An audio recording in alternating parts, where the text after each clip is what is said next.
as we start, we are excited, or I'm particularly excited, about sharing some really great work that has occurred in Florida this last year. And some of you may be familiar with this, but if you're not, we want you to be familiar. Florida is one of the few states in the country that now has legislation that really supports and is reflective of the value of relationships. And this was done through House Bill and became a joint bill with the Senate 1105 and became effective July 1st of 2020. So my expectation is that if you have not already had conversations about this, that this will be the first of many conversations that you will have this year to really look at this work and how we can work together to develop and implement plans to support these goals. And so I just want to briefly talk about three main areas of focus of this bill that impacts the work that we are doing together in child welfare. There is a lot other covered in this bill, but we're going to focus on this part for the purpose of our conversation today. And the first one is around supporting respectful partnerships. And really in this language, I would hope that many of you are familiar with the previous language and statute that define quality parenting. And essentially, this legislation redacted the use of quality parenting and inserted excellent parenting. And in looking at that, how partnerships and the systems work together to support ensuring that all children in care have excellent parenting. And that encompasses communication, information sharing, treating each other with respect and being responsive to one another. A lot of those things that we would consider really kind of common courtesy or customer service friendly type of roles. And so another portion of this that should be familiar to you is the partnership plan, which has also been in previous statute to implement making sure that caregivers know those expectations, but not just caregivers, but all system partners and working together to implement that partnership plan. And so the second portion of this legislation we want to highlight is supporting parent partnerships. And of course, this is what we're really going to focus on today, which is co-parenting. The statute does refer to this as parent partnership versus co-parenting, but it is the same thing. So when you learn more about this statute, do not be confused because really it's exactly the same language. And we're going to spend, obviously, today a great deal of time talking about what parent partnerships look like. And I will highlight as we go through some of the Florida legislation that really supports the development of parent partnerships, and particularly how system partners and case managers are going to be a strong part of ensuring that's implemented and facilitated in a really healthy way. The last portion of this legislation we'll talk about some today and focus on is really looking at transitions. And again, this is not necessarily new language and statute. It's being re-emphasized in a different way, but really to support the need for children to maintain attachment and connections, and requiring transitions to be thoughtful and planned, and really focusing on making sure that they're developmentally sensitive and trauma responsive for children. And so as we talk today about relationships, we will continue to highlight these areas. And this could not be a more perfect opportunity for have this conversation with you guys, since this is a new thing in Florida. But our goal today, we want you to know about the law and want you to be compliant with that. But our goal today in this conversation is for you to understand the whys and why this is important. Why will this help improve outcomes for children and families? And we believe if you can understand that why better, practice will align and flow more naturally in the work that we're doing every day. So if you would, in your chat box, before we get into the presentation, Give us a one word. What are your current thoughts or perceptions? What are your fears? In one word, we don't have time to read a paragraph, but we're going to pop open our chat box here too. In regard to co-parenting, what do you think right now about co-parenting?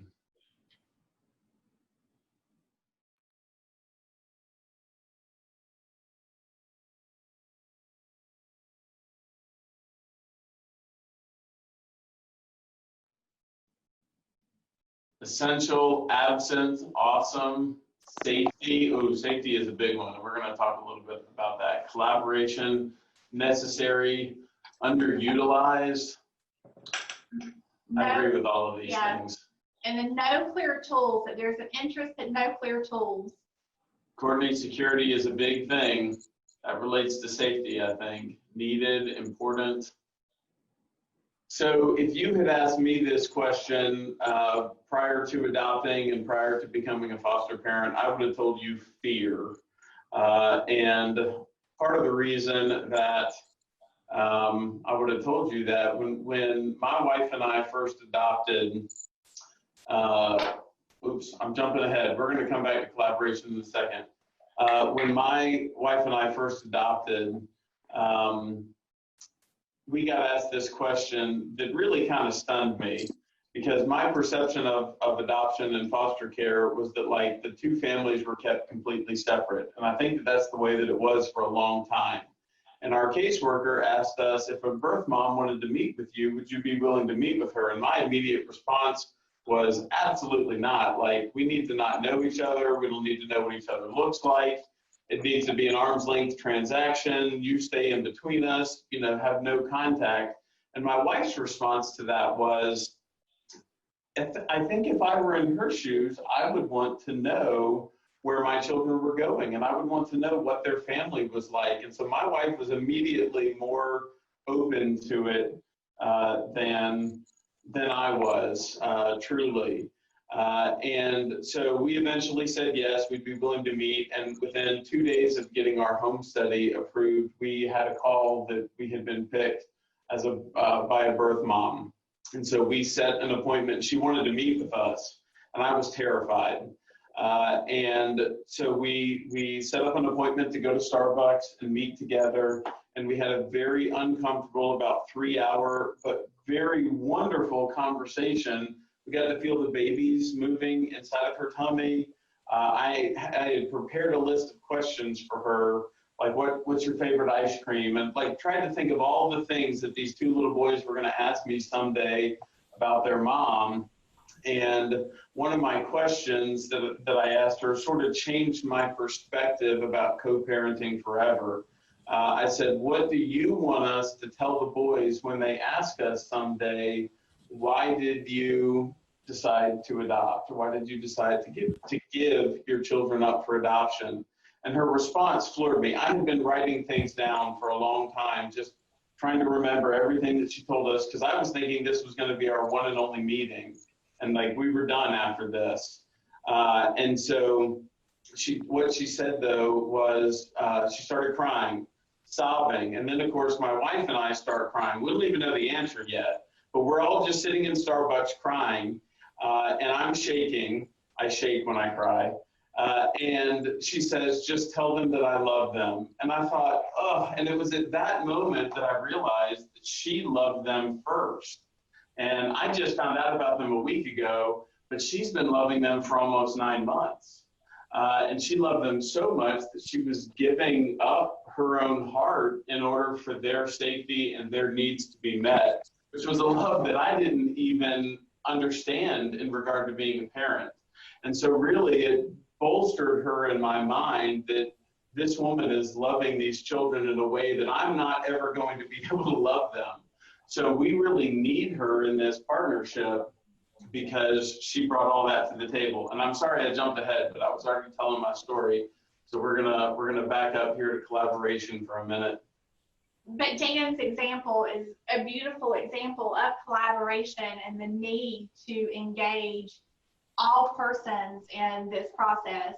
And I think all of us in this work have seen the shift from going to what used to be taboo to encourage these relationships to now understanding more about research and science and why they're important.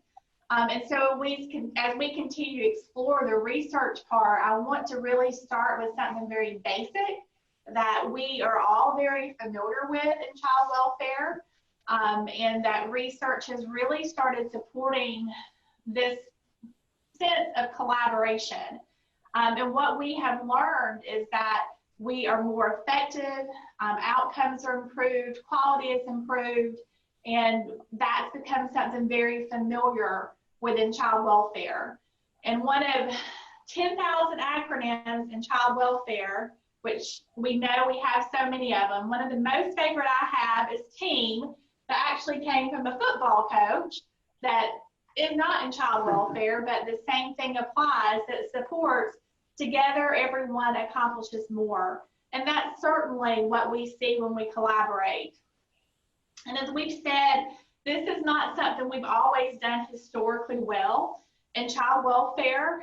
And one of the key people and partners that we have historically left off in this conversation is parents. And as we start to look at the research about collaboration and including parents in the work that we do, research is pretty clear that we've not done this well. And when the research looks at that, what we have found is that many times parents feel very excluded from the decision-making processes involving their children. And they also feel that the power structure that is created within the child welfare system leaves them with relatively no voice or control over their case plan. And we know, just as human beings, when we are left out of a conversation that includes us, but yet we're not included, it's only natural for there to become a defensiveness, and that really kind of feeds into an adversarial relationship that we want to steer away from. And so as this has grown in collaboration and we've started doing this better in child welfare, we are seeing things very common, such as family team meetings or multidisciplinary team meetings, system of cares that are being used throughout many states and many regions where child welfare partners come together to talk about challenges and resources and how to best help families and children. Safe Babies teams in Florida, they're early childhood courts, and that's an example of an accountability court that really does collaboration well by including all of our system partners. So as we start talking about the concept of co-parenting, it goes back to the fundamental science of the importance of collaboration, because co-parenting is just another opportunity for us to collaborate together in a different way that improves outcomes for children and families. So we're back here to fear. And guys, probably part of the reason that this is so important, a lot of the words that were put up earlier, if you had one word to describe co-parenting, needed, underutilized, I mean, all of those things. And the reality is that there are a lot of fears associated with co-parenting. There are fears for parents. A lot of times they've not ever had a relationship with another couple that was a co-parenting relationship. They've never made joint decisions, and they don't understand what that looks like. They don't really know what their rights are. They don't really understand the opportunities that they have when they become involved with the child dependency system. But caregivers, foster parents, relative caregivers, non-relative caregivers, there's a fear associated with that. They're afraid for safety reasons. They're afraid of attachment, which I think is something that we need to acknowledge. A lot of foster parents are afraid that they'll get too attached. And I think certainly from the QPI standpoint, there's no way to get too attached. And so we need to acknowledge those fears, especially as you begin to work in your communities and talk with the parent partners, your foster parents, your relative and non-relative caregivers.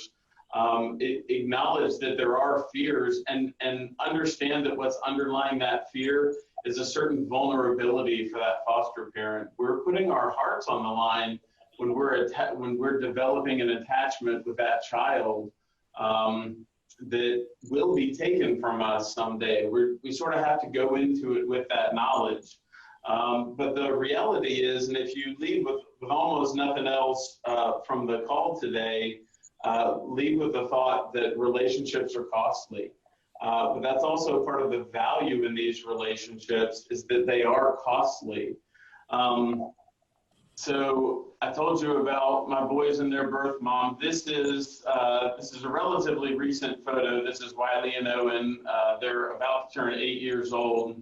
And when we first got into our co-parenting relationship, I didn't know what it was going to look like. And I had a lot of fears. We had the typical child dependency story that you know about. I'm not going to go into all the details because they don't matter, but this photo was taken. We hadn't seen her for a few years, but she got out of jail, and she texted us and said, hey, can we get together at some point? And we said, sure, absolutely. We're having pizza. Come over on Saturday. And so she came over to our home. Ironically, that same day, Owen, there on your left, in the green shirt, said, when is Christina getting out of jail? We really need to see her. And so we were like, all right, this is the right time. It's a good thing. And so she came over and we ate pizza together and had a wonderful time. It was kind of like a family reunion. And again, these little boys had not seen their birth mom in 3 years. But it is so grounding for Wiley and Owen to know who they are and where they came from. And I actually did a call with 43 future foster parents here in Tallahassee just last week. And Owen and Wiley said, I told them that I was going to do this call. And Owen and Wiley said, we want to talk to them also. So I said, all right, well, we'll get together and you can talk to them too. And I didn't prepare them. I kind of wanted to see what they would say. And Owen in the green shirt there said, let me get the right words. He said, I love my birth mom, Christina, but that doesn't take away any of the love that I have for my mommy and daddy. And I got choked up, of course, and just about couldn't speak, but I thought that sums up this now 8-year co-parenting relationship beautifully, because he loves her too, and she loves him in a different way than is perhaps normal. But by the way, guys, she lives 3 streets away from us. She grew up 3 streets away from us. And this evening that she came over and ate pizza with us, she walked to our house. And I think if I had known that we were moving into her old neighborhood where she lives, I might have been concerned, except for the fact that we have a great relationship with her and her extended family. When they see us going fishing on Facebook, her dad will drop by our house and leave fishing poles and worms that he dug up in the backyard, because we have that kind of relationship. And it doesn't take anything away from the bond and the attachment that I have with my children. All it does is enrich the relationship that we have now. So I think we also have to think about co-parenting beyond TPR and beyond adoption, because these relationships are still valuable, extremely valuable, even beyond adoption. So from the mouths of babes, that means how much better can that be said about what a co-parenting relationship looks like? And, it is important for us to acknowledge that co-parenting is something that people do have a lot of hesitancy about. And that's not just the caregivers, but birth parents have hesitancy about as well. But one of the things I think is important for us to understand is to have just really a general mutual understanding of what co-parenting is, because Dan can tell you all sorts of stories that you're like, oh, that's perfect, that's beautiful, that they're the ideal. But sometimes we don't always get to the, people coming into your home, and that's okay. We want you to understand that when you're thinking about this and your role involved in co-parenting, that it doesn't have to be like that. But when we talk about co-parenting, there actually is a definition that has been done from the field of psychology that really just defines it very simply that this is a joint effort of adults raising children for whom they share responsibility. Very simple, not hard to understand. And honestly, we all co-parent in some fashion every day. I co-parent with my husband about my daughter who is in middle school and whether or not she should have an Instagram account or how many hours she should have on her cell phone and, you know, who her friends are and if she can do things. That's co-parenting because we're talking about the needs of her. And a lot of us can relate to this even from the aspect of divorce situations. I did a lot of representation of parents in divorces, and co-parenting is an expectation of families when they divorce. And it really is defined around having conversations that promote the best interests of children. And that's no different in dependency. The thing that's different in dependency is there are more people that are responsible for co-parenting. It's more than just the caregiver and the birth parent and family. It is all of us as system partners being responsible for that co-parenting relationship. And you will continue to hear us say today, relationship, relationship, relationship, because that's exactly what this is. And we know that when you have a relationship, for that relationship to grow, you have to intend for it to grow. You have to be thoughtful in that, and it takes time, it takes effort. But when we can do that and really support that relationship through the lens of what's best for a child, we can create successful co-parenting relationships. And over the last several years, we at the Quality Parenting Initiative through the Youth Law Center have had wonderful opportunities to partner with Casey Family Programs and the National Birth Parent and Foster Parent Alliance, and have had numerous conversations throughout the country, some of which have occurred also in Florida, and really just taking the time to hear from caregivers and parents about what these relationships look like and how they can be improved. And one of the things that has been very consistent in those conversations is how case management can specifically impact those relationships, either for positive ways or negative ways. And so we have to really look at the things that we are doing together of how we're supporting those relationships. And going back to the House Bill 1105, that case management piece is going to be critical because case management will be required to develop in their case plan, how do you co-parent? How are they going to communicate with one another? What does that look like? What boundaries need to be put in place? And so this will really create a wonderful opportunity to make sure that these connections with the families continue, but also allow children to develop connections in a positive way with the people that are helping them. So keep this in mind, that this is a really simple definition, and don't get overwhelmed with thinking that this means parents have to be in the caregiver's home day one. It does not mean this. This is a process. It is a relationship that has to be fostered over time by all of us as a system. RESPECT. Tell me what it means to me. Yes, we are not going to charge you for our talent outside of our knowledge, but we did hope you were still listening and could at least get a little smile from you to keep you somewhat entertained as we talk today. Please don't put that on YouTube. So, guys, the reality is that child dependency is not the Maury Pulpit Show, and we shouldn't treat it as such. And I think every caregiver that's been around for any amount of time has had somebody walk in their home with a child that says something about where the child came from and sort of gives the worst case scenario. Our first experience with this was two little girls that came into our home, 15 months old and a newborn. And I'm not even sure what the position was, but I'm not going to name it. And the individual that brought them to our house said, "Oh, these babies are never going home."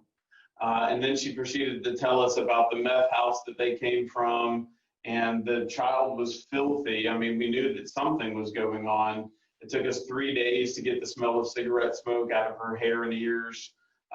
We found drug paraphernalia in a diaper bag. We basically had every reason in the world to judge these parents. My wife got to court for the shelter hearing the next day, and I had told her, zigzag on the way home, don't make eye contact with these people, because I was terrified. Again, fear, but I was also judging these parents based on the reality of the situation that their children came from. And my wife called me in tears on the way home from the shelter hearing. And of course, you know, the hairs on the back of my neck stand up, and I'm thinking, oh, I got to go down there. I'm going to have to beat somebody up over this. And she was crying because she said that the little girl, the 15-month-old, crawled up in mama's lap and went to sleep immediately. And she said, Dan, they're just real people, and they're real people that need us to love them. And so, which of course, I was not ready to do, honestly, and my wife was like all in for loving this family from the meth house. And so part of what we realized in that is that judgment was our biggest hurdle. It was certainly my biggest hurdle, but every caregiver that's out there, every caseworker, every CPI, and I realize you have to make judgments in this business. However, judgment is one of the biggest hurdles to co-parenting relationships, because we prejudge parents in a lot of ways. And the reality is that we're meeting parents on their worst day. We're meeting them at their absolute lowest. And we have to remember that every single day we're confronted with these sorts of situations, but it is that individual's worst day that we're meeting them. And so reserving judgment, holding back, respecting them when maybe they haven't earned our respect. So what we're really talking about is unmerited favor. We're talking about grace. We're going to extend grace even when it hasn't been earned. But the idea behind this is to show them dignity and admiration and respect even when they haven't already earned that. The goal being a non-competitive, non-adversarial relationship, which is what we're required to do by Florida law. We are to create a non-competitive relationship with the parents, not just HB 1105. That law is already on the books. And part of the way that we do that is bonding over the children. So my wife and I send pictures back and forth. We tell stories. We include them in the children's lives. We talk about the books they like to read. We engage with the parents by helping them love their children and keep their children safe. We also set up appropriate boundaries. Boundaries are important for relationships, and everybody has boundaries in every relationship that we have, but we have to step into this, what can be awkward situation, and say, these are the boundaries, these are the rules for our relationship, these are the times when it's appropriate to text and call, these are the kind of conversations that we're going to have. And we work to build trust with them. We want to be on their team and help them through this process. And as Dan said, all of us have to work to treat people with respect. I mean, we do have to ensure that children are safe, but the way that we do that makes such a difference. And really that first point of contact that a family has with a child welfare agency starts this point of contact for a relationship. So all of us engaging in a relationship in a way that's respectful with parents really form this foundation for our co-parenting relationship. And as we continue to look at research, what we do know is that research is very clear that childhood exposure to conflict, especially when that significant level of conflict relates to a child and the child is subject to that conflict, is really harmful for children. And so when we look at dependency cases, and if you can see the screen, that includes our biological parents, our caregivers, but it also includes our system partners, and case managers is listed up there, but there are a lot of system partners. When we start looking at that, kids come into contact with guardian ad litem. Sometimes they have an attorney in addition to a guardian ad litem. They've got therapists, they've got teachers, case managers in and out of the house, a multitude of people that are part of this relationship for them. And what we know that relates to child development, kids want to please adults. And so when they're caught in between all of this, the adults in their lives, they're in conflict, and we are creating harmful situations for them. So we need to re-examine this relationship to pull these kids out of this conflictual triangulation of a relationship that is easily developed. And what we want to see in contrast to that is, again, that collaborative relationship between parents and parental figures that support children having more positive outcomes even into adulthood. And so when we have birth parents and caregivers working together in this co-parenting partnership, we're minimizing harmful situations for them, but also really modeling a positive cooperative relationship. Because who are those kids learning from as they see these interactions? They're learning from those adults. And we want to make sure they're modeling and learning positive things of how you can interact with people and do that in a respectful way and show dignity to the adults in their lives. This is one of the reasons that my wife and I love having parents over to our home, because when we cook a meal together and then all sit down at the table, it prevents this triangulation around the child. It really helps the child realize I have, and in fact, we had a little boy that went to respite for a while, and so he's getting a new caregiver. He had only been with us for about 2 weeks, and they went to Chick-fil-A the first night, and he said to her, listen, I just want you to know that I have 2 mommies and 2 daddies and like 95 other people that love me. And he was like letting her know that he has this group of people already that, you know, around him that love him. And I thought, man, after 2 weeks, that's a fantastic perspective to have, because at this point in his life, he's got 2 mommies and 2 daddies. But what he saw was all 4 of his parents, my wife and I and his biological parents, were all on the same team together, and they all loved him. And that's kind of the point in that co-parenting relationship, is he doesn't see us as separate entities to please in different ways, but we're all on the same team working together. And really, this goes back to what we said earlier about the necessity to support attachments and connections.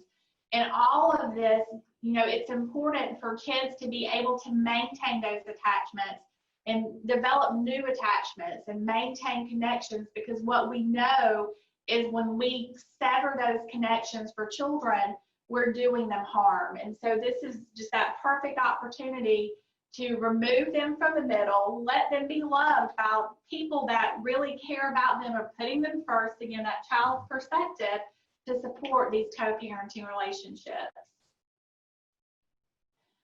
So as we continue to talk about the major benefits of co-parenting, there's really kind of a breadth of research around attachment. And this is taking you back to things that you probably have learned early on in child welfare and creating knowledge for yourself to do this work well.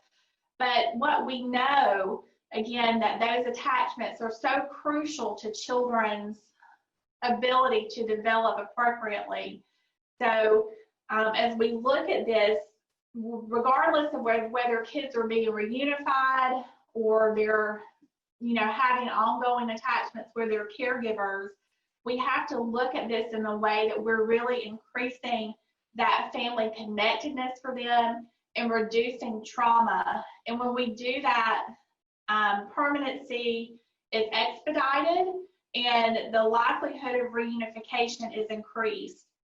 And as we talk about that, one of the reasons reunification is increased, and the research supports that, is because as a parent, if I know that Dan and Olivia have my little girl and are taking care of her and respect me, and we have a relationship, I'm able to have confidence in that, not worry as much, and be able to focus on myself and to meet some of those case plan goals that are set out so I can become a healthier parent.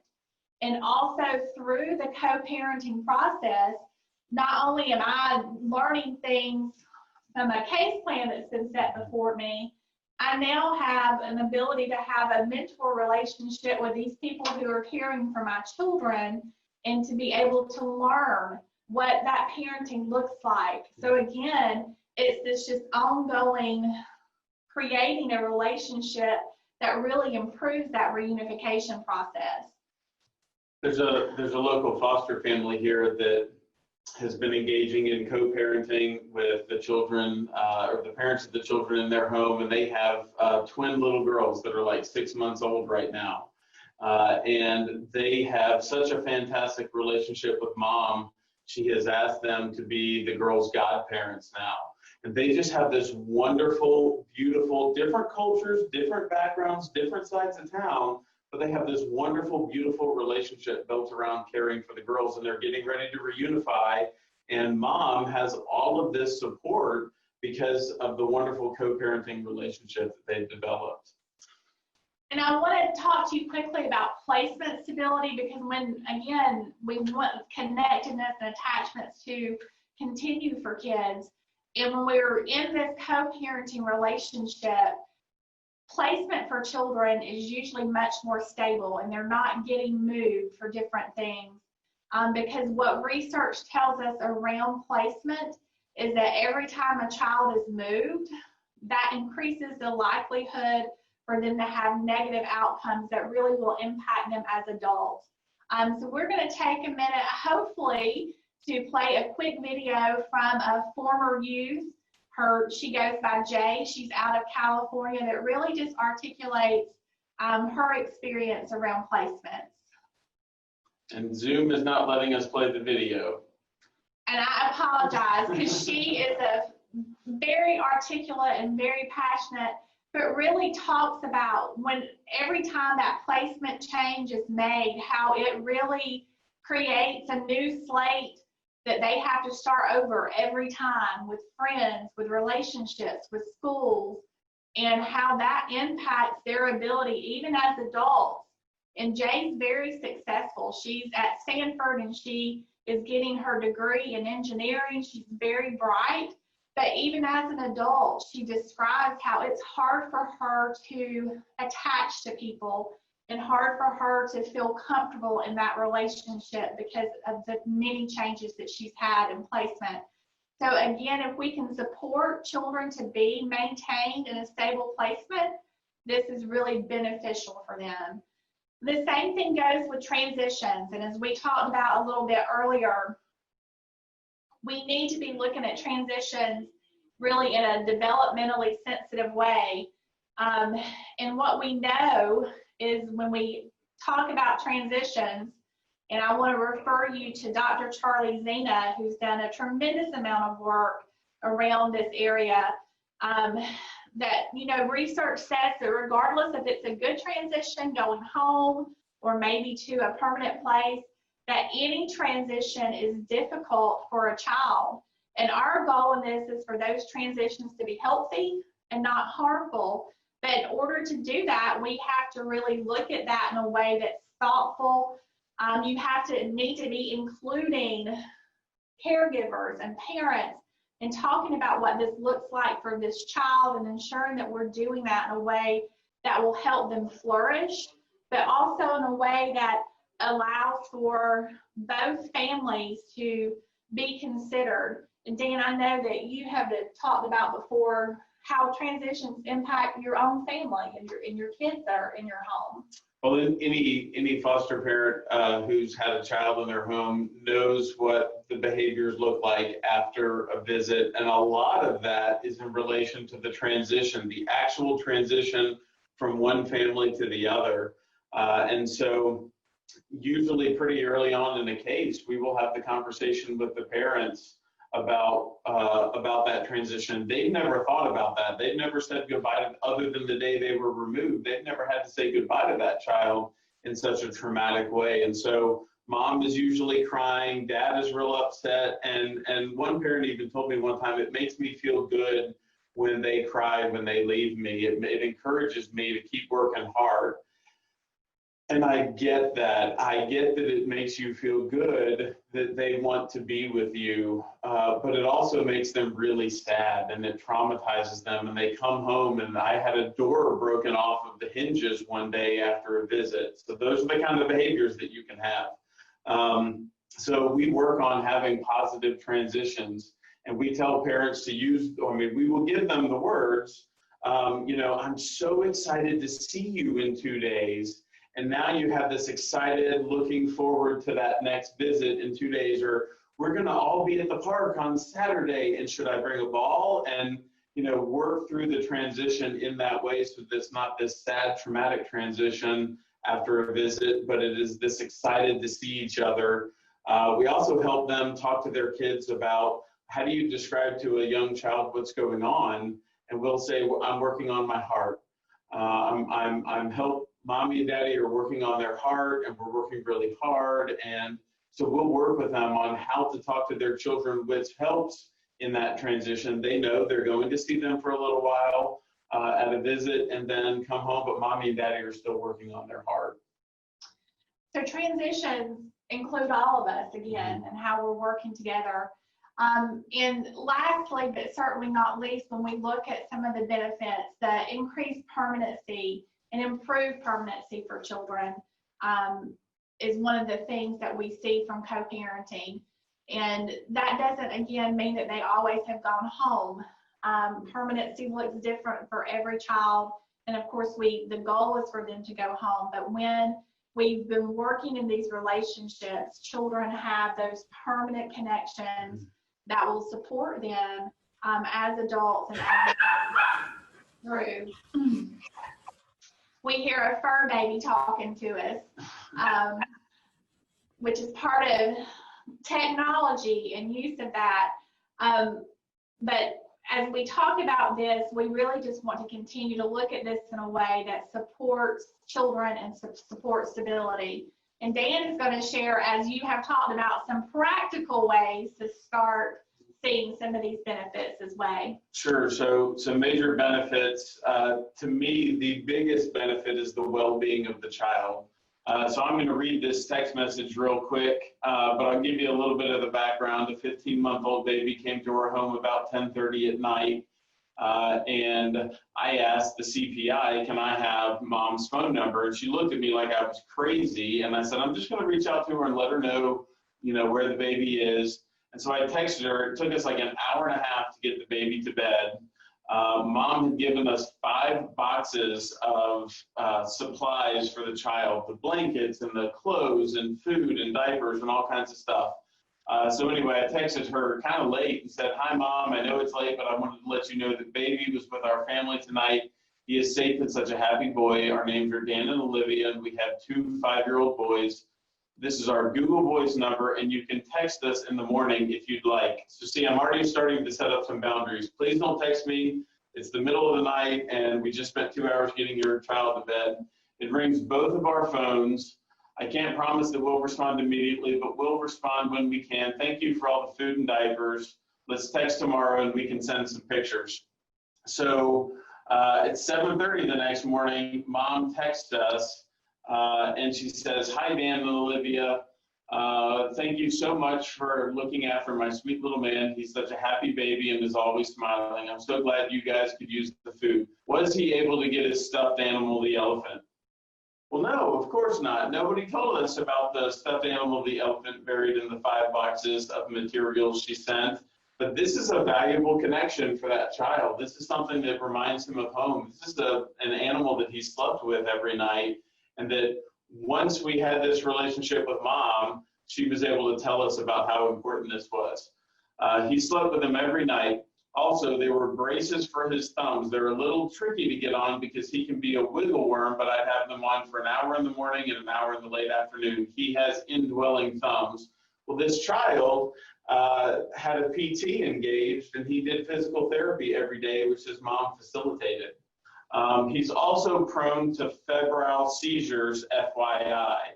Did anybody tell us that this baby is prone to having seizures anytime he gets a temperature? Well, no, nobody even knew that except for mom. And my ability to care for the needs of this child is directly affected by the relationship that I have with this mom now. So, by the way, he did have a seizure and quit breathing for 3 minutes, and we ended up in the hospital for a week. Fortunately, not that same day. Then she says, if you notice him pulling on his right ear, he's had 2 ear infections on that side in the past. These are the songs that he loves, and these are the people that I have approved to supervise visits. Well, I hope you can see how valuable this one text message, we are one text message into a relationship, and this mom has given me the most valuable information to be able to care for that child. So you can imagine what having an ongoing relationship with this mom is like, because my ability to care for her child is directly affected by me engaging in a co-parenting relationship with her. So another benefit, parents are engaged in the case.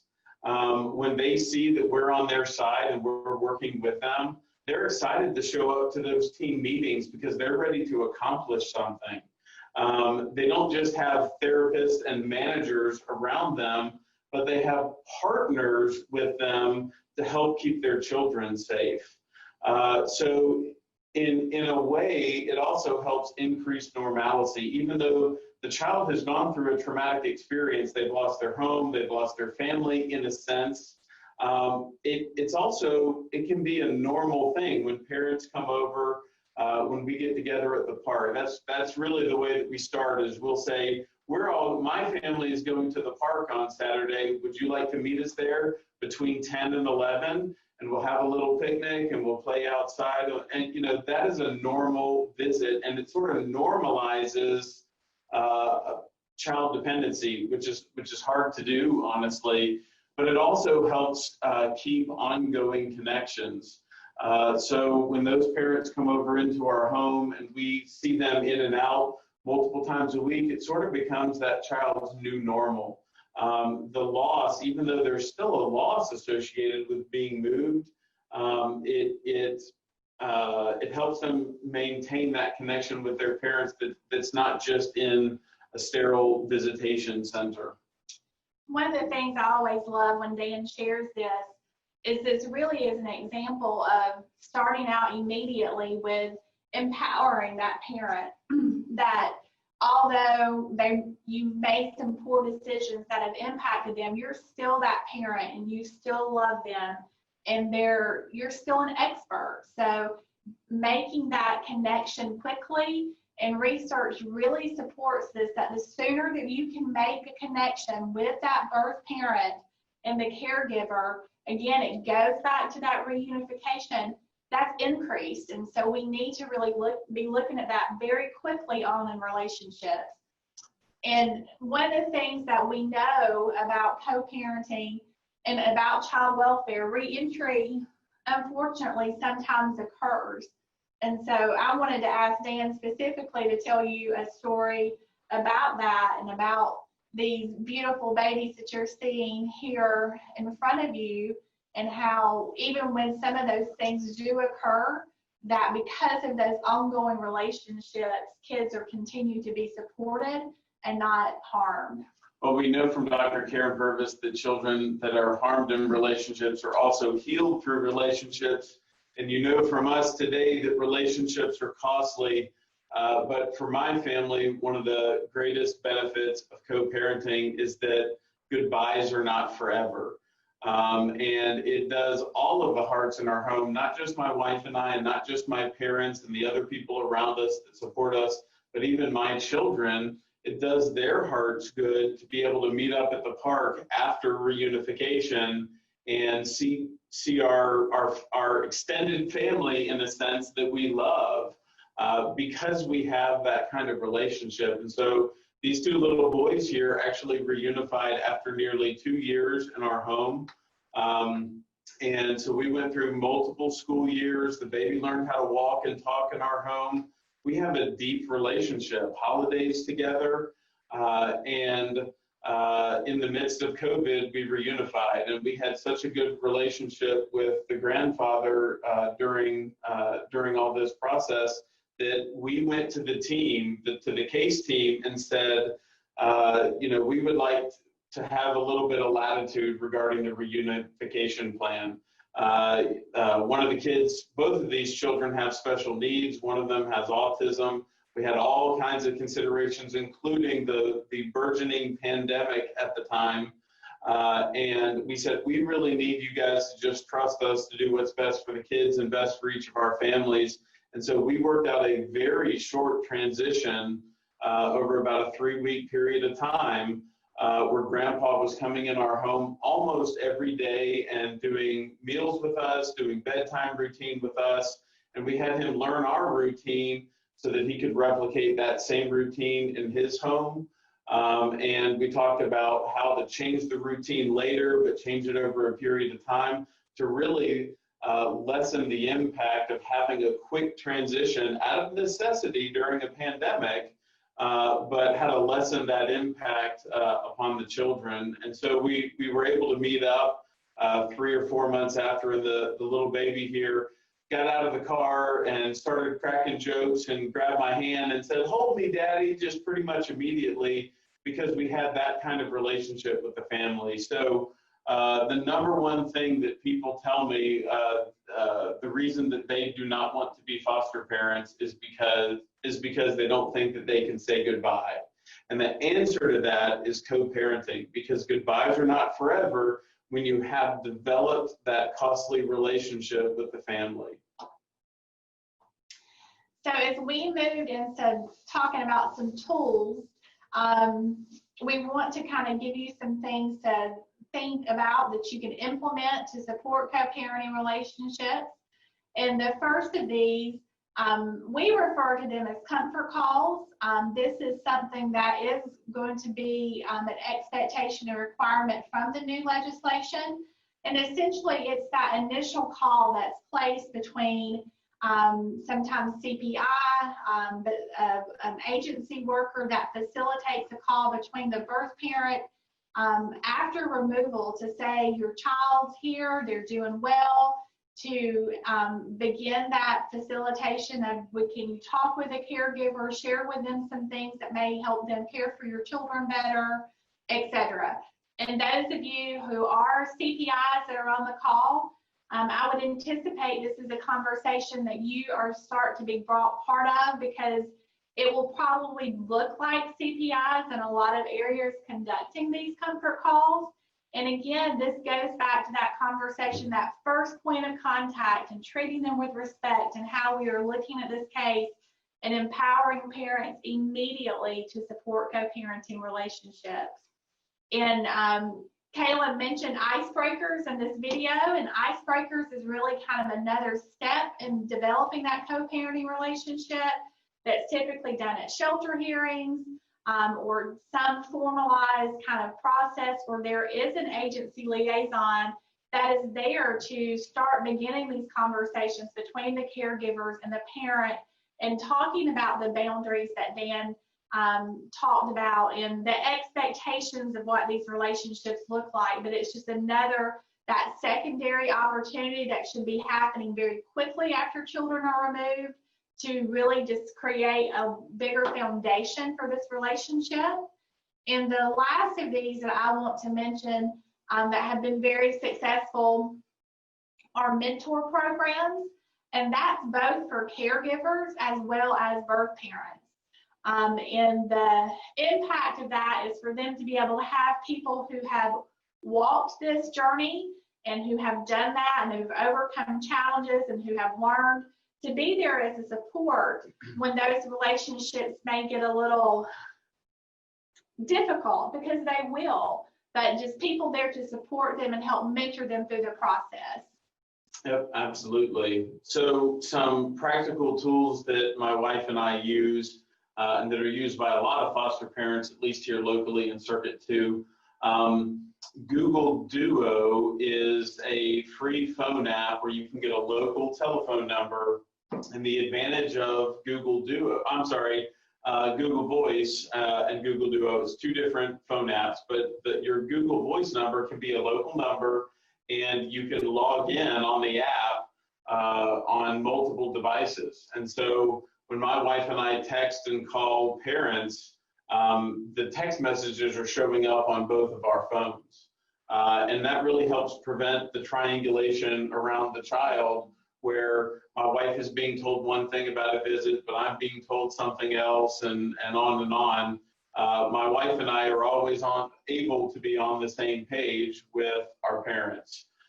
Google Duo is a sister app. It uses the same phone number, same login, and it allows you to FaceTime essentially with parents and children back and forth. You can send little video snippets back and forth, and it's really a good communication tool. But we also develop a plan for communication with the parents. And so we will talk to them, especially later on in the case where we're getting more involved.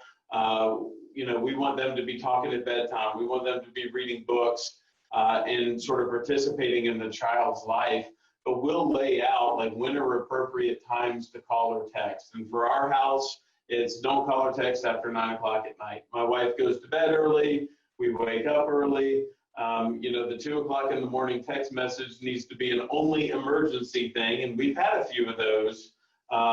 Like, I'm going to the hospital. I'm not going to be at my visitation tomorrow. That sort of situation. But we lay out with them, and we really work to develop a plan for how we're both going to work together to communicate, because they may have their own needs. Local resources like the library, the Books A Million down the street, all fantastic resources to get together. Your local parks. Tallahassee has a fantastic park system, and we utilize our local resources to help co-parent. Those are the places that we meet up with parents in public and have a very normal co-parenting relationship, two families getting together at the park. And then the last one is Caregivers Home. And I realize that this scares people, but I also think that this is the best place to utilize to really foster that relationship. It means a lot to parents when you invite them to your home.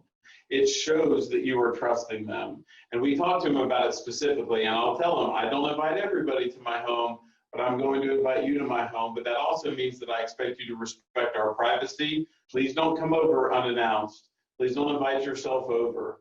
And we set up a specific amount of time that we're going to have a visit in our home. So please come over between 10 o'clock and 11 o'clock on Saturday morning. And a few minutes before 11 o'clock comes, I'll tap you on the shoulder and we'll start transitioning. And here's how we're going to transition the child.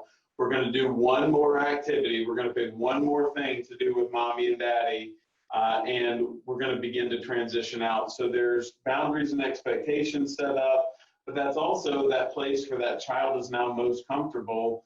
And it's both sets of caregivers coming together, parents and foster parents, coming together to provide for the needs of the child.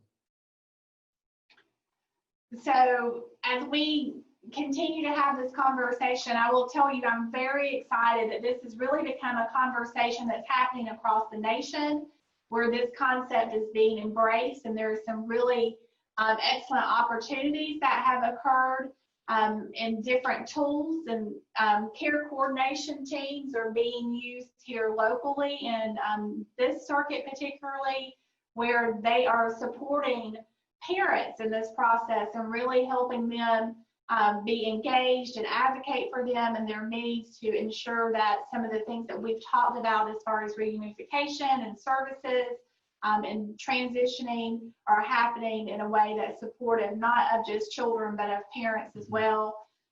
We've talked about the Birth Parent and Foster Parent Alliance, and there are these resources that are listed for you guys in this PowerPoint for you to check out. They have a great amount of research knowledge there and some toolkits there that could be helpful for you. And the same thing with the website at the Quality Parenting Initiative, some videos and tools that could be useful for you. And as we've said, legislation, I mean, Florida is on the brink of this and going to be looked at as a modeling state. And so I'm very hopeful about the results we will see here in Florida. But we're also not alone, because there's Minnesota and Washington that have new legislation also. So it will be very interesting to start looking at this and looking at the numbers to really be able to support the research around this work together. And so as we come to a conclusion, we need you again. Give us your one word. What are your perceptions about co-parenting now that we have talked about it for an hour? Hopefully we're not still afraid. Hopefully we know that it can be done. Tell us how you're feeling about co-parenting now. Just chat it in for us. Excited and hopeful. Inspired. I love it. Okay, guys, we're counting on you. There we go. Win-win situation. Absolutely. That's huge. Yes, that is absolutely it. It's a win-win situation for everybody, but especially that child. Optimistic. Diane, thank you. Beneficial. Yeah, I love it. A good model and so needed. Agree completely. Have you all encouraged other foster parents who are against this option to consider it? That's a difficult question. I think part of the answer to that is change the law where they are introduced, and the case team comes around both sets of parents and sort of helps the foster parent and the biological parent in that co-parenting relationship. And I think too, guys, as we look at this, and we're fortunate in Florida that, you know, the law will support this, but I think part of this is education and training. The more that we can talk about and learn together about why this is important, and in my experience, most foster parents and caregivers, they want to do what's right by children. And so if we can educate them in a way that this is the best thing that we can do for kids and help them understand this from that expectation and have that knowledge base to create a different conversation, I think that's so important, because if you're not educated, if you don't have that knowledge, it's hard to get out of some of those biases that you may have and to do that in a way that's really helpful for children. So we're gonna start thinking of your questions, and if you want to chat some questions into the box, that's fine. We have listed several resources here at the bottom, and I wanted to point out one, the Casey Family Program, Strategies and Programs to Improve Birth Parent Engagement. This is a fantastic, it's about a 20-page document that even gets down into the nitty-gritty, like setting up expectations and boundaries, what words to use. Sometimes parents say, how would you talk to a parent about this? Well, this document like helps establish what some of those words are and what that conversation looks like. But there are several fantastic resources here on the last page. So if you have questions at this point, I think we'll escape out of our screen share. So if you want to either unmute or type in into the chat box, we have about 19 minutes left where we can talk about, answer questions, talk about anything that you thought you wanted us to cover more. I will just ask you guys a specific question to chat in about. how many of you are actually seeing some of this co-parenting work occur in your areas and in the roles that you're working within child welfare? Is it something you're seeing happening or not? I do see this in the field. I'm actually a case manager with the Safe Children Coalition, and I do see this in the field that I'm in.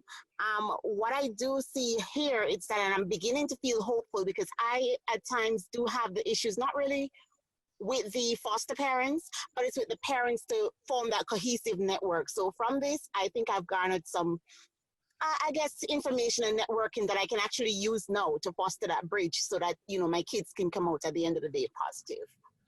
Awesome, that's fantastic. So we have a bunch of questions that popped up over here. I see that Lisa Magruder, Dr. Magruder, posted, I recently looked for literature on this and did not find much, so I appreciate those links.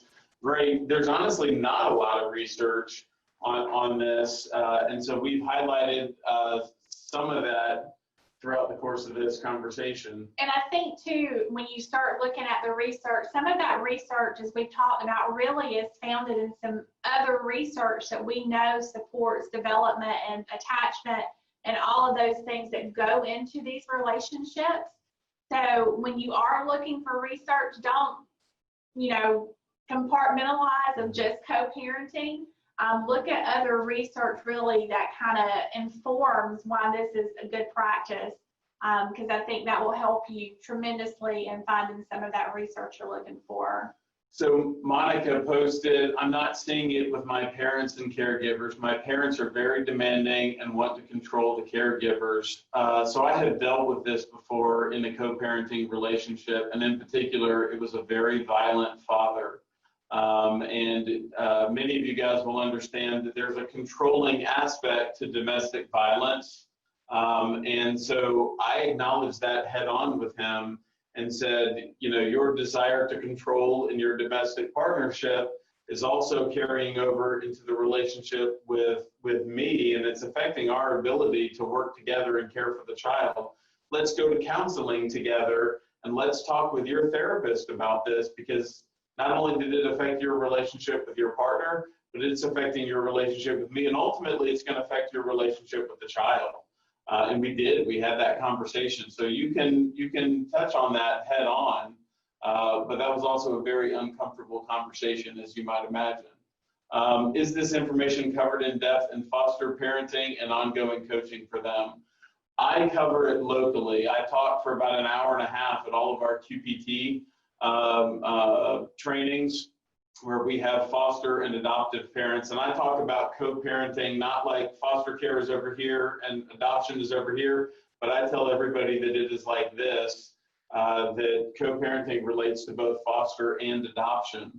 But it is not a required part of the QPT training.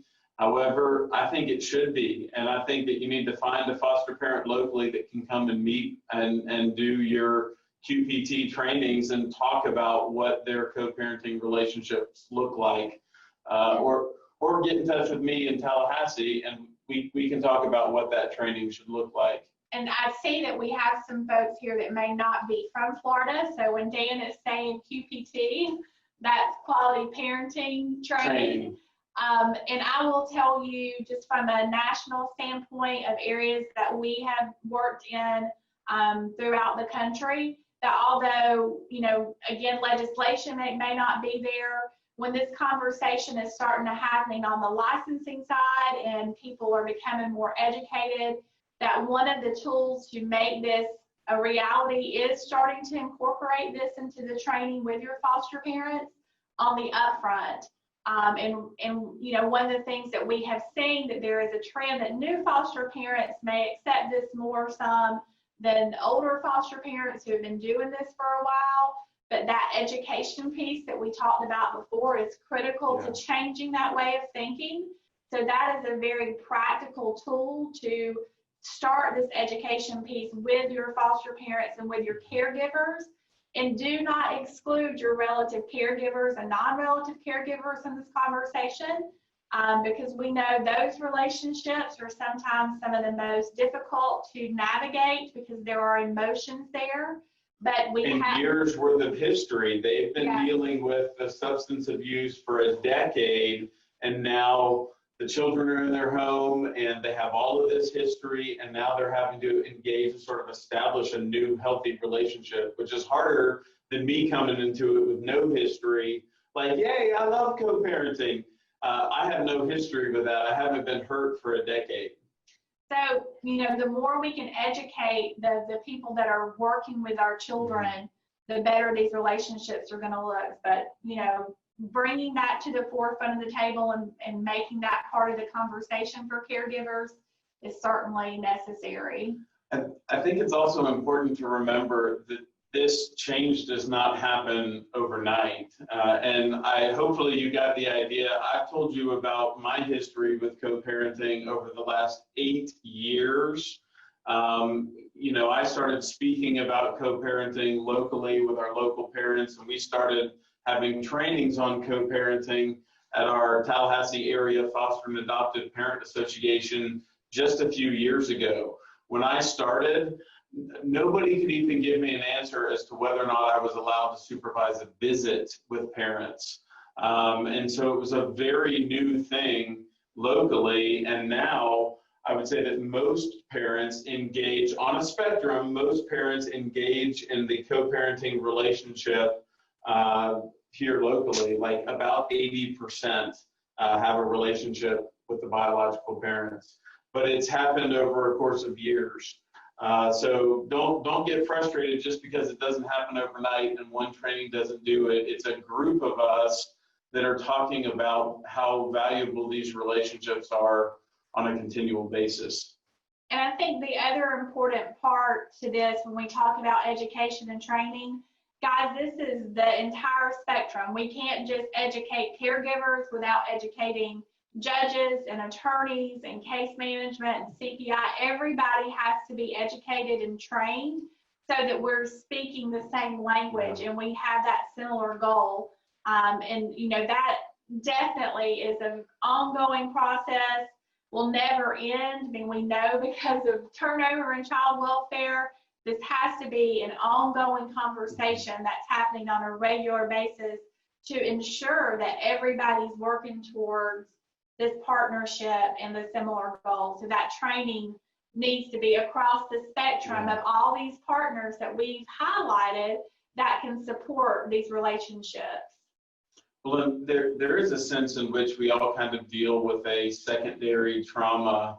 And some of the way that we deal with that is by talking about it with our peers, with the foster parents, with the caregivers in some way. And it's sort of like, you're not going to believe what I deal with.